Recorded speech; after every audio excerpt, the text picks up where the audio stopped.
Hi, it's Carol Hoke, Office Manager of Howard Hanna Realty Pioneers in Wellsboro. In our last local history segment, we learned about the 5-alarm fire at the Lamplighter in Wellsboro in 1980 that took 3 lives. A tragic fire that required 16 fire companies and over 200 firefighters to save the entire block from destruction. But the saddest part, the Lamplighter fire was determined to have been intentionally set. There are still some unanswered questions, but here's what we can learn from reading old newspapers and court reports. Ray Finizio bought the building in 1974 and owned the Lamplighter. According to reports, business was not going well, and the Lamplighter had thousands of dollars in unpaid bills in 1980. Police believe that due to these debts, Finizio decided to hire an arsonist, his former New Jersey neighbor James D'Angelo, for an agreed sum of $25,000. The Lamplighter continued to pay no bills and went deeper in debt as Ray Finizio saved every dollar he could.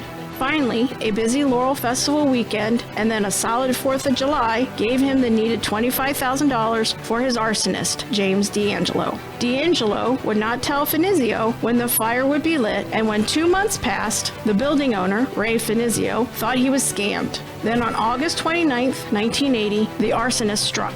Police were suspicious of the owner's involvement from the start, but couldn't get the evidence to arrest Finizio. Years passed and still no arrest, until 1983, when police arrested Ray Finizio on drug charges in New Jersey. During the interrogation, he admitted to hiring an arsonist to burn his building and said that he would be willing to say who he paid to start the fire if both he and his brother would not get into trouble. Local prosecutors agreed that if Finizio entered a conditional guilty plea to 3 counts of involuntary manslaughter, that he would not be sentenced on those charges. Finally, in 1987, a full 7 years later, a trial was held in Wellsboro with James E. Carlson presiding. The 2 Finizio brothers told all to the jury, but it wasn't enough to convince them. After just 90 minutes of deliberation, James D'Angelo was acquitted of all charges and the case was never solved. So how did the insurance work out? Probably not how Ray Finizio planned. A year after the fire, an insurance payment of $250,000 was paid.